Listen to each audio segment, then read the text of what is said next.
जय श्री राधे।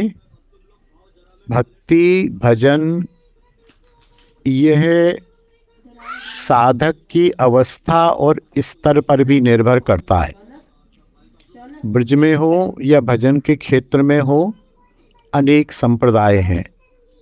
अपने संप्रदाय की अलग अलग उपासना है और उस उपासना के हिसाब से मंत्र हैं, नाम है।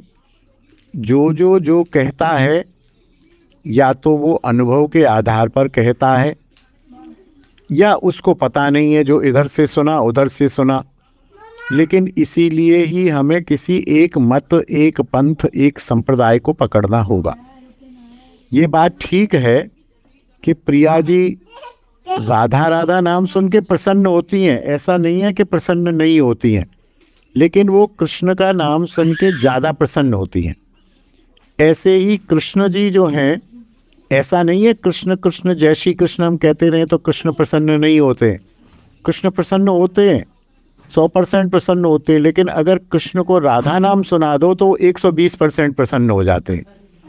इसलिए हमारे यहाँ इस समय विश्व में हरे कृष्ण महामंत्र का प्रचार है। हरे कृष्ण कृष्ण कृष्ण हरे हरे, हरे राम राम राम हरे हरे। इसमें बहुत से लोगों को भ्रम है कि हरे माने तो राधा जी हैं और कृष्ण माने कृष्ण हैं, फिर हरे राम में हरे माने राधा जी हैं और राम माने राजा राम हैं। ऐसा नहीं है।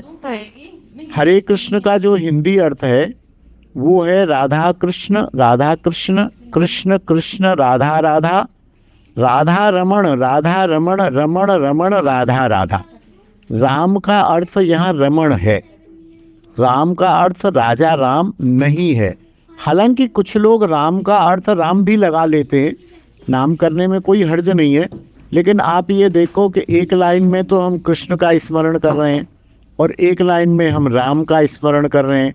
कैसे उपासना पूरी होगी, कैसे वृत्ति लगेगी? कृष्ण तो बंशीधारी रूप में सामने आएंगे, राम कहते ही धनुष बाण लेके आ जाएंगे।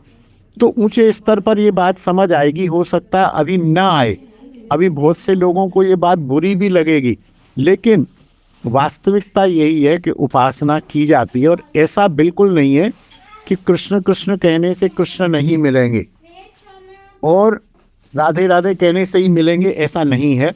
इसीलिए ज़्यादातर लोग, सभी संप्रदायों के लोग महामंत्र का जाप करते हैं। एक बार हरे, जब हरे आता है तो कृष्ण प्रसन्न हो जाते हैं, कृष्ण आता है तो राधा जी प्रसन्न हो जाती हैं।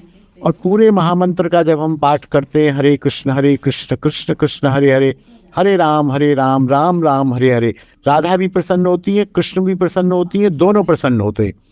और राधा कृष्ण के स्वरूप को भी समझना होगा। राधा और कृष्ण शक्ति और शक्तिमान हैं। जैसे धन और धनवान होता है, धनवान है कृष्ण, उनका धन है राधा। एक प्राण दो देह है, कृष्ण की आलादनी शक्ति है श्री राधा। तो शक्ति और शक्तिमान जैसा संबंध है। जैसे धनवान का यदि धन चला जाए तो क्या वह धनवान रहेगा? बलवान से यदि बल चला जाए तो क्या वह बलवान रहेगा? ऐसे ही कृष्ण की शक्ति यदि राधा चली जाए तो कृष्ण शक्तिमान रहेंगे? नहीं रहेंगे। तो राधा कृष्ण में अलग अलग एक आइडेंटिटी मानना भी ये थोड़ी सी भूल है। राधा और कृष्ण एक हैं। राधा कृष्ण कहते ही दोनों प्रसन्न हो जाते हैं, कृष्ण कहते ही कृष्ण भी प्रसन्न हो जाते हैं, राधा भी प्रसन्न हो जाती हैं। कृष्ण जितने प्रसन्न होते हैं, राधा उससे थोड़ी अधिक प्रसन्न होती हैं। राधा कहते ही राधा तो प्रसन्न होती हैं, कृष्ण भी प्रसन्न होते हैं। इस भाव को दृढ़ करना चाहिए। बाकी तो भैया आजकल व्हाट्सएप और सोशल मीडिया का ज़माना है, जिसको जो समझ आता है वो कह देता है। इसलिए कहा गया है आधिकारिक लोगों की बात सुननी चाहिए, शास्त्रीय बात सुननी चाहिए। चलते फिरते जिन्होंने थोड़ा सा इधर सुनी उधर सुनी, कभी किसी को सुना कभी किसी को सुना, खिचड़ी बना के पेश कर दी और आपने उसको मान ली, तो न आपको कुछ प्राप्त होगा और उनको तो कुछ प्राप्त हुआ ही नहीं है। प्रामाणिक वक्ता, जिनको भगवत साक्षात्कार हो चुका है, जिन्हें सिद्धांत का ज्ञान है, जो गुरुजन से दीक्षित हैं, जिनको गुरुजन और भजन का कुछ अनुभव है, उनसे आप सीखेंगे, समझेंगे तो आपका भी कल्याण होगा और बताने वाले का भी कल्याण होगा। जय श्री राधे, जय निताई। बोल हरि बोल हरि